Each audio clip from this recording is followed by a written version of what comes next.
अस्सलाम वालेकुम। अच्छा, आज हम आइडियल क्लास को यूज़ करके कुछ हम प्रोजेक्ट बनाएंगे। तो लास्ट टाइम हमने जो प्रोजेक्ट बनाया था वो ये था, लेकिन हमने इसको किस तरह से बनाया था मैं आज आपको कोड दिखा देता हूँ, जिससे आपको पता चल जाएगा मैंने ये कोड किस तरह से लिखा।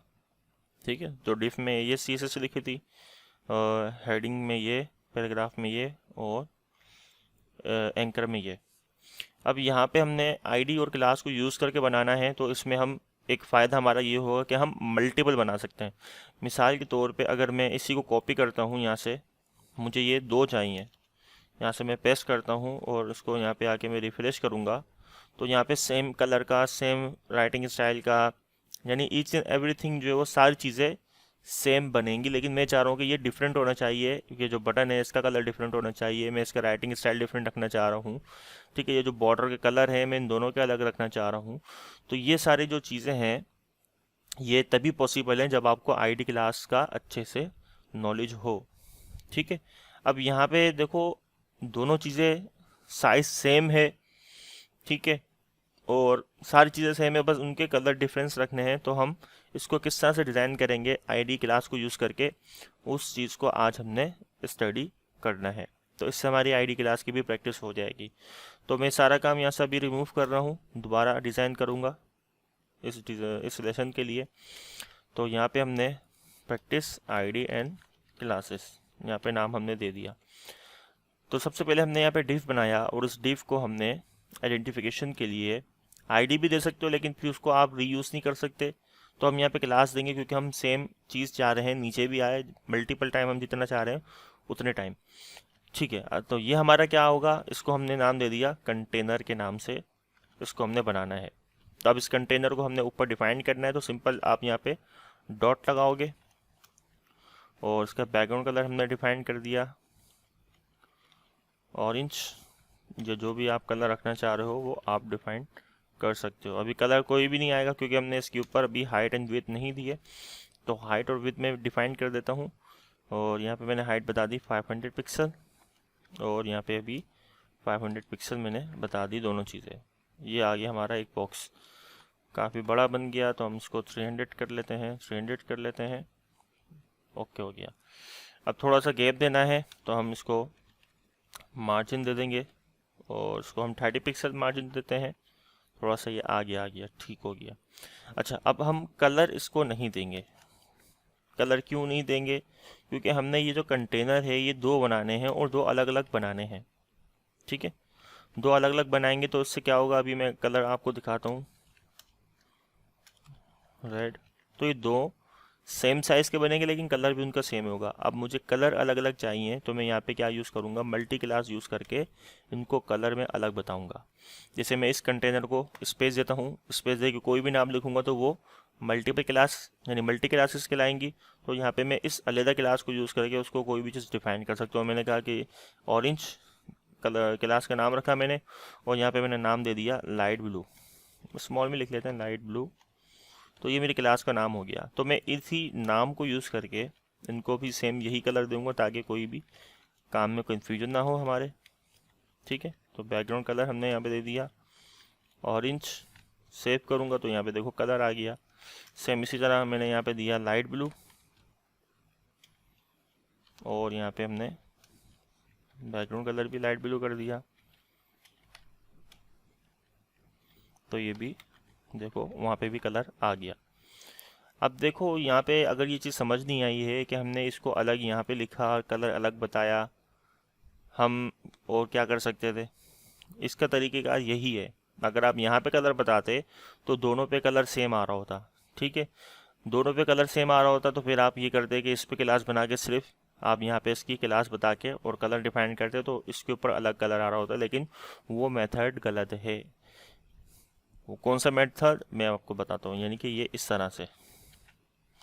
अभी भी देखो काम सही आ रहा है। मैंने इस पर बताया दोनों पे कलर ऑरेंज नहीं आएगा, वो क्योंकि मैंने क्लास नीचे बताई और उसको कलर बता दी, तो वो उधर कलर आ रहा है। लेकिन ये तरीका गलत है। जो प्रोफेशनल तरीका है वो ही आपको मैं बता रहा हूँ कि इस मेथड को यूज़ करके ही आप ये वाला काम कि आपने दो शेप सेम साइज़ के बनाने हैं और कलर उनका डिफरेंस करना है। अब देखो इसके अलग अलग क्लास हमने बनाई है कलर के लिए। अब इससे फ़ायदा क्या है, अगर मुझे ऑरेंज वाले को थोड़ा सा बड़ा करना है तो मैं सिंपल यहाँ पे आऊँगा, यहाँ लिखूँगा हाइट। हाइट हमने वहाँ पे 300 रखी है, मैं इसको 400 कर दूंगा। तो इसका एडवांटेज ये है कि मैं उस पर उसका साइज़ बढ़ा सकता हूँ, उसको थोड़ा डिफ्रेंशिएट कर सकता हूँ दूसरे वाले से। ये एडवांटेज होगा। अगर मुझे कोई और उसके अंदर चेंजिंग चाहिए होगी तो मैं उस क्लास को यूज़ करके उसमें चेंजिंग ला सकता हूँ। ठीक है, तो ये इसका एडवांटेज है। अच्छा, ये हो गया। फिर हमने दोनों के अंदर हेडिंग हमें चाहिए, हेडिंग 1। तो हेडिंग 1 में यहाँ मैंने दे दिया टाइटल। यहाँ पे टाइटल क्या दे दें, यहाँ पे हम दे देते हैं टाइटल रमदान, या यहाँ लिखते हैं टाइटल हेयर कर देना, जो भी टाइटल सूटेबल लगे बंदा लिख दे। ठीक है, टाइटल ये हमारे पास आ गया।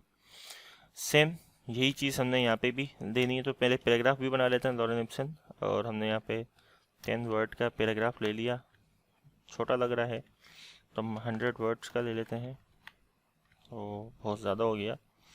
और देखते हैं कि 30 वर्ड का कितना सही लगता है। 30 वर्ड का सही है। ऑल जेड कर दें ताकि ये स्क्रॉल नहीं आए।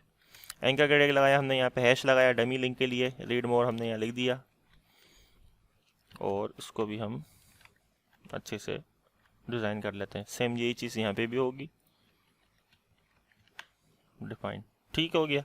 अब यहाँ पे बिल्कुल करीब करीब आ रहा है तो मैं इसको करूँगा दूर। तो ये कंटेनर है जो दोनों में लगा हुआ है, तो मैं अगर यहाँ पे पैडिंग लिखूँगा तो दोनों पे पैडिंग अप्लाई हो जाएगी। 20 पिक्सल मैंने पैडिंग दे दी, 20 पिक्सल पैडिंग अप्लाई हो गई। ठीक हो गया।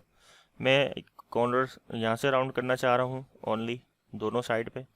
तो मुझे यहाँ पे बॉर्डर रेडियस लिखना है, बॉर्डर रेडियस। और कहाँ से करना है मुझे, टॉप राइट से। तो ये टॉप लेफ्ट है और ये टॉप राइट है, तो यहाँ से मैंने दे दिया 20 पिक्सल। तो दोनों यहाँ से कटआउट इस तरह से हो जाएंगे। ठीक हो गया। और यहाँ पे हमारे पास जो है टेक्स्ट के ऊपर हमने काम करना है। देखो टेक्स्ट पे काम किस तरह से करोगे, आपको यहाँ पे H1 अगर लिखते हो तो दोनों पे काम हो जाएगा। यानी अगर मैं ये देखो यहाँ से ये कर रहा हूँ और मुझे कलर दोनों के डिफरेंट रखने हैं, लेकिन मैं अभी यहाँ पे H1 लिखता हूँ तो दोनों के कलर रेड हो जाएंगे। तो ऐसी क्या चीज़ हो जिससे मैं इसको डिफ्रेंशिएट कर सकूँ, लेकिन मैं H1 पे क्लास यूज़ नहीं करना चाह रहा, मैं पैराग्राफ पे क्लास यूज़ नहीं करना चाह रहा, मैं एंकर पे क्लास यूज़ नहीं करना चाह रहा। तो फिर इसका तरीक़ेकार ये होता है कि आप ये देखो कि वो सारा काम किसके अंदर बना हुआ है, उसको क्लास या आईडी बताई हुई है। जैसे हमने ये डिफ बनाया है, इस डिफ के अंदर हमारे H1 है, पैराग्राफ है और एंकर है। ठीक है, तो आप फिर इस तरह से जो है उसको आइडेंटिफाई करोगे कि उसका जो मेन है उसको हमने कोई क्लास बताई है, और वो क्लास जो सिर्फ उसी पे है, हर किसी पे नहीं हो, यानी रिपीट नहीं हो रही हो। अगर रिपीट हो रही होगी तो बात वही हो गई कि H1 में डायरेक्ट लिख दूँ। जैसे कंटेनर, कंटेनर यहाँ लिखा हुआ है, अगर मैं कंटेनर को बताता हूँ कि कंटेनर के अंदर H1 है तो दोनों में तो वही है, तो सेम वही काम होगा।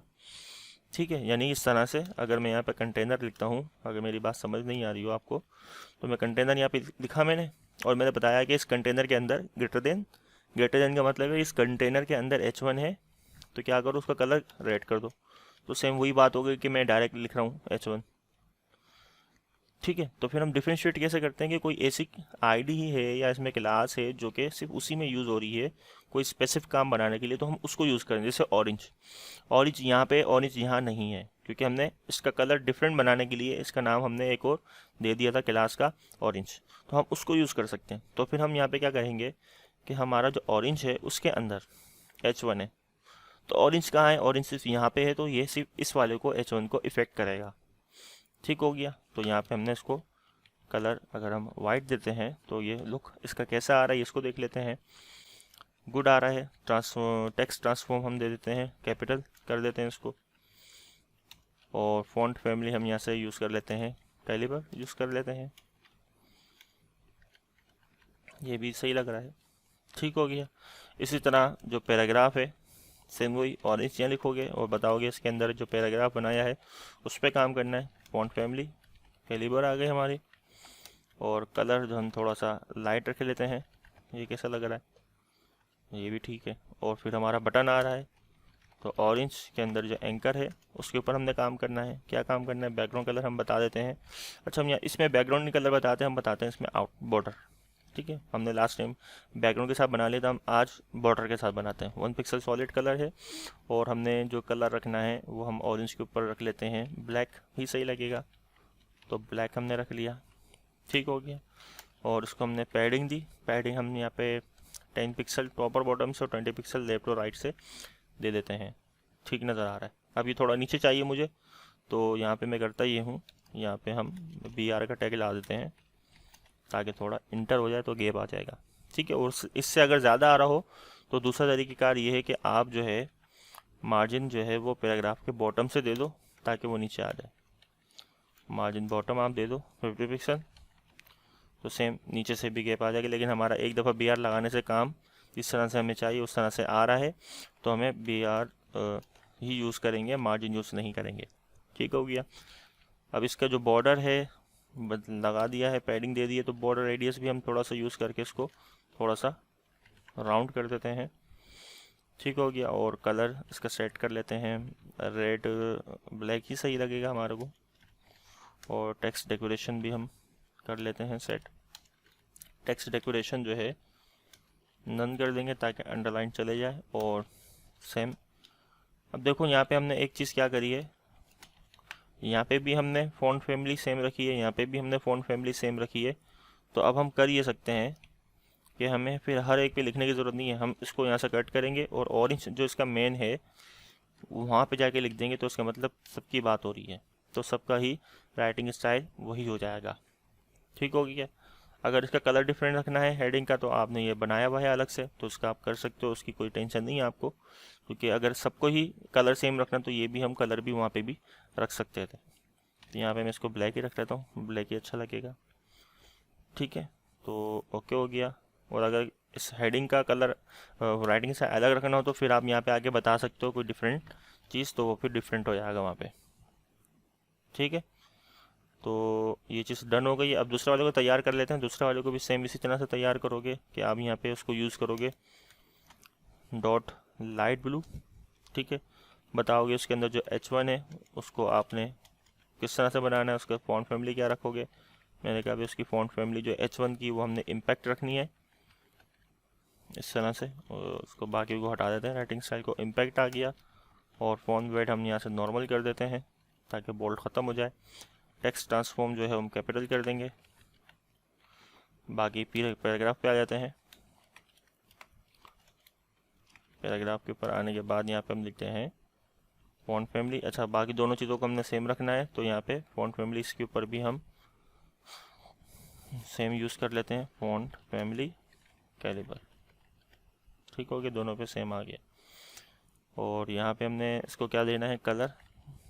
कलर हम यही कलर दे देते हैं, अच्छा लग रहा है इसके ऊपर, लेकिन इस पर थोड़ा सा वो आउट लग रहा है, तो हम यहाँ पे थोड़ा वो देते हैं, उस तरह का कलर आ जाए यहाँ पे। तो फिर हम यहाँ से उसको इस तरह से थोड़ा सा ये देते हैं। अच्छा, ये RGB में आ रहा, तो मैं यहाँ क्लिक करता हूँ, हेक्स कोड बना देता हूँ।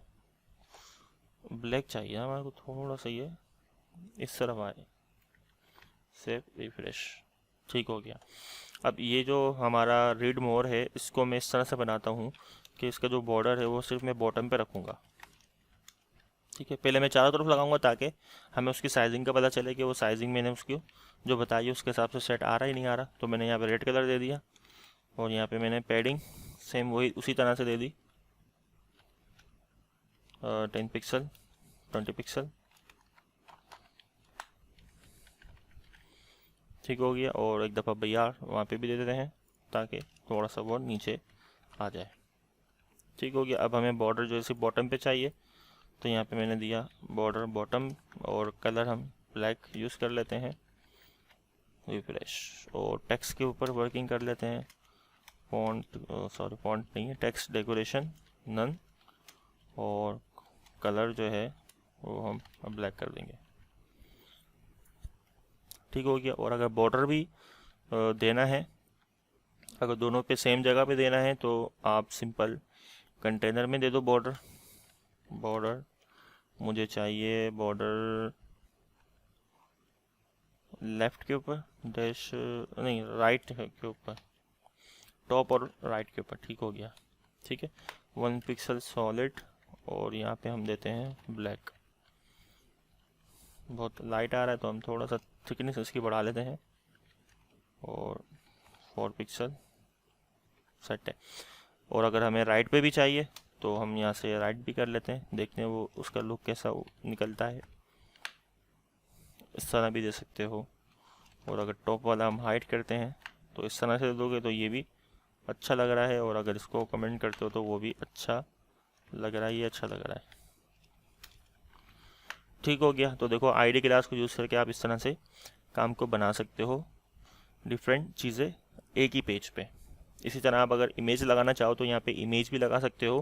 देखो इमेज कैसे लगाओगे, बैकग्राउंड पे अगर लगानी है तो बैकग्राउंड पे कैसे लगाओगे। हमारा जो ऑरेंज वाला था, यहाँ पे हम आते हैं बैकग्राउंड इमेज यूज़ करते हैं, कंट्रोल स्पेस बार। यहाँ पे कुछ नहीं आ रहा क्योंकि यहाँ पे फोल्डर नहीं है, तो हम फोल्डर यहाँ से ले लेते हैं इमेजेस का, कॉपी किया, पेस्ट कर दिया, ठीक हो गया। ठीक है, या फिर हमें इससे यहाँ पे हमारी फाइल सेव हुई हुई है, हम इस फाइल पर काम कर रहे हैं। हमारा मेन फोल्डर तो ये वेब डिज़ाइनिंग ही है, ठीक है, मेन फोल्डर के अंदर ही सारा काम हो रहा है। लेकिन इसके अंदर हम कहीं और फाइल बनाते हैं इसके फोल्डर के अंदर, और बाहर वो कोई फोल्डर है तो उस पर हमने जाना है। तो उसके लिए हमने क्या करना होता है कि उसके लिए यहाँ पे लगा दो dot dot dash dot dot forward slash. तो आप इसका मतलब है कि आप उस फोल्डर से बाहर आ गए जिस फोल्डर में आप अभी मौजूद हो, यानी कि इस फोल्डर में आप मौजूद हो। फोल्डर यहाँ नहीं है, आपके इस फोल्डर से बाहर फोल्डर है, यहाँ पे आपकी मेन रूट के अंदर, यानी मेन डायरेक्टरीज आपकी यहाँ पर है। तो यहाँ पे आपने एक्सेस कर लिया ये लिखने के बाद, अब आप इमेजेस का फोल्डर लगाओ और यहाँ पे लिख दो, तो ये आपका तस्वीर यहाँ पे आ जाएगी। ठीक है, फिर आप उसको साइजिंग वगैरह, बैकग्राउंड साइज़ वगैरह जो है वो कंटेंट कवर यूज़ कर सकते हो, जिसके थ्रू आप उसको अच्छे से डिज़ाइन कर सकोगे। ठीक है, फिर इसकी पोजीशन जो है सेंटर में कर दो, इससे वो बिल्कुल सेंटर में आ जाएगा। तो इस तरह से आप भी इस तरह से भी काम कर सकते हो। और अगर आप चाह रहे हो कि तस्वीर जो है उसके ऊपर आए तो ऊपर भी ला सकते हो। उसको आप इस तरह से करोगे, हेडिंग से पहले चाहिए तो यहाँ पे आपने इमेज का टैग यूज़ किया, और सेम उसी तरह से डॉट डॉट बाहर आ गए इमेज का फोल्डर, और उसके अंदर तस्वीर बड़ी आएगी। तो यहाँ से आपने साइज़ को एडजस्ट कर दिया। विथ हमने जो डिसाइड करी है, विथ हमारी क्या थी 300 पिक्सल, तो हमने 300 पिक्सल जो है इसको विथ दे दी, 300 पिक्सल विथ दे दी। और क्योंकि तस्वीर हमारी जो है वो स्क्वायर में है तो इसलिए थोड़ा सा एडजस्ट करने में प्रॉब्लम होगी। अब बैकग्राउंड पे भी तस्वीर लगी हुई है क्या अभी भी, यहाँ से हम हटा देते हैं, इन दोनों को हटा देते हैं क्योंकि ये अजीब लग रहा है। ये तस्वीर आ गई। ठीक है, अब देखो एक चीज़ और आपको सीखने को मिलती है। अब यहाँ पे मैंने एक इमेज लगाई, अब उससे प्रॉब्लम क्या हुई, मैंने यहाँ पे इसको फिक्स दी हुई थी क्या, हाइट। तो अब कंटेंट हमारा बाहर चले गया। मैं चाह रहा हूँ कि कंटेंट मेरा जिस तरह बढ़ता रहे उसी तरह ये बॉक्स भी अब खुद को बढ़ाता रहे। तो उसके लिए क्या करना होता है, उसके लिए आपने यहाँ करना होता है, जैसे कंटेनर है क्योंकि कंटेनर में सारी चीज़ें आ रही हैं, तो यहाँ से आप बताओगे कि इसकी जो हाइट है वो ऑटो हो। जो हाइट मैंने यहाँ से कर दी ऑटो, तो अब जितना कंटेंट उसके अंदर आता रहेगा ये खुद को उतना बढ़ाता रहेगा। ठीक हो गया। या तो अगर आप इस तरह से करना चाह रहे हो सिर्फ ऑरेंज वाले को, तो आप यहाँ पे बता दो ऑटो सेव रिफ्रेश, तो सिर्फ इसके ऊपर रहेगा, वो उसी साइज़ का रहेगा। तो देखो काफ़ी सारी चीज़ें सीखने को मिलती हैं जब आप कोई प्रोजेक्ट बनाते हो, तो उसमें काफ़ी सारे चीज़ें क्लियर करने को मिलती हैं जो कि हम प्रॉपर्टीज़ में नहीं कर पा रहे थे। तो जब हम कोई काम बनाते हैं तो उसमें आइडियाज़ आ रहे होते हैं, तो फिर आइडियाज़ को डिस्कस करके फिर उनके ऊपर इम्प्लीमेंटेशन किस तरह की जाती है वो सारी चीज़ें कर रहे होते हैं। तो आई होप आज का लेसन काफ़ी अच्छा लगा होगा, समझ में आई होंगी काफ़ी सारी चीज़ें आईडी क्लास के बारे में। तो नेक्स्ट वीडियो में मिलते हैं, अपना ख्याल रखिएगा, अल्लाह हाफिज़।